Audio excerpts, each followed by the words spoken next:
Elon Musk के नेतृत्व वाले the United state department of government efficiency यानी डीओजी ने भारत में वोटर टर्नआउट के लिए पहले आवंटित 21 मिलियन अमेरिकी डॉलर के फंड को रद्द कर दिया है।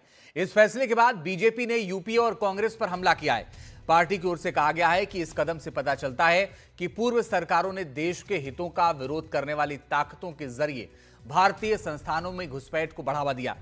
बीजेपी के आईटी और सोशल मीडिया प्रभारी अमित मालवीय ने कहा है कि चुनाव आयोग ने उन संगठनों के साथ समझौते पर हस्ताक्षर किए हैं जिन्हें यूएसआईडी की ओर से फंड मिला था और जो अब जांच का सामना कर रहे हैं।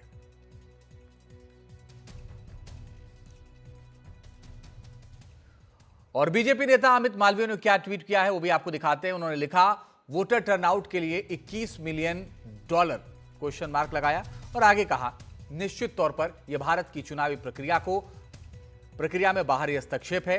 इससे किसे फायदा हो सकता है? निश्चित तौर पर सत्तारूढ़ दल को तो नहीं होने वाला।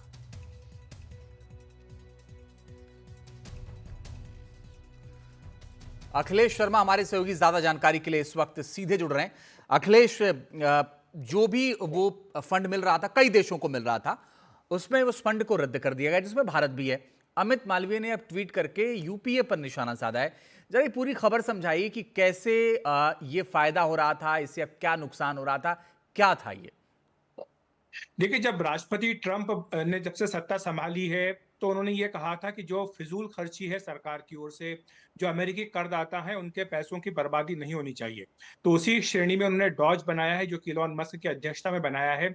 और इसका काम ये कि जो फिजूल खर्ची है अमेरिकी सरकार की, उस पर कटौती की जाए। और जब इलॉन मस्क ने जांच पड़ताल की तो उन्होंने पाया कि यूएस एड करके एक संस्था है जो बरसों से अमेरिका की ओर से दुनिया भर में कई संस्थाओं को आर्थिक मदद देती है। और उन्होंने बाकायदा अब एक सूची जारी की है कि इस संस्था की ओर से कहाँ-कहाँ पैसा दिया गया। और इसमें सरप्राइजिंगली जो एक आंकड़ा सामने आया है, वो भारत का आंकड़ा आया, जिसमें कि 22 मिलियन डॉलर, वो 21 मिलियन डॉलर भारत में वोटर टर्नआउट को बढ़ाने के लिए ये दिया गया।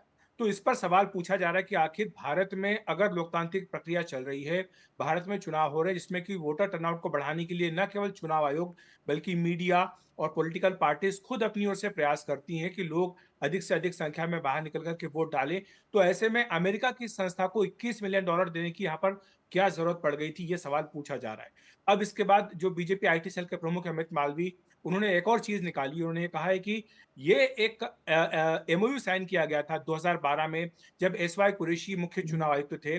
और तब ये जो एमओयू था, ये एक आईएफईएस करके संस्था के साथ किया गया था। और आईएफईएस जो संस्था है, उसका संबंध जॉर्ज सोरोस के साथ है और जॉर्ज सोरोस को ही जो है यूएस एड मदद करता है। तो इस तरह से उन्होंने ये लिंक बताया है कि किस तरह से भारत की जो अंदरूनी लोकतांत्रिक प्रक्रिया है, उसमें अमेरिका के इस डीप स्टेट की ओर से छेड़छाड़ करने की कोशिशें लगातार तौर पर की जाती रही है। और किस तरह से यूपीए सरकार के वक्त चुनाव आयोग भी इसमें एक तरह से पार्टिसिपेंट था। ये भी बताया गया कि जो आज सूची जारी की गई है इलॉन मस्क की ओर से, उसमें पड़ोसी देश बांग्लादेश में भी लोकतंत्र के नाम पर जो है वो बड़ा चंदा दिया गया, 27 मिलियन डॉलर दिया गया।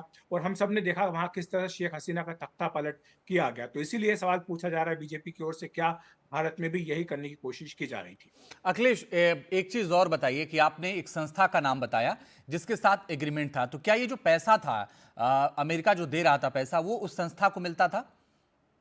बिल्कुल। और ये जो चुनाव आयोग की ओर से मेमोयू किया गया था, ये संस्था के जरिए किया गया था। और इसमें यह कोशिश की गई थी कि भारत में जिस तरह से जो चुनावी प्रक्रिया चल रही है, उसमें कैसे उसको और ज्यादा तेजी लाई जाए।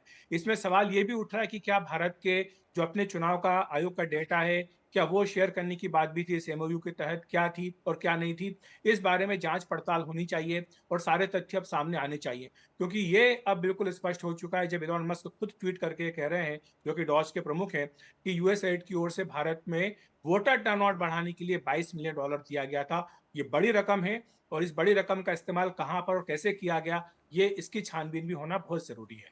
अखिलेश, एक बहुत छोटा सा जवाब आपसे कि ये अगर पैसा हर साल मिल रहा था तो क्या इस बात की जानकारी अभी तक भारत सरकार को नहीं थी?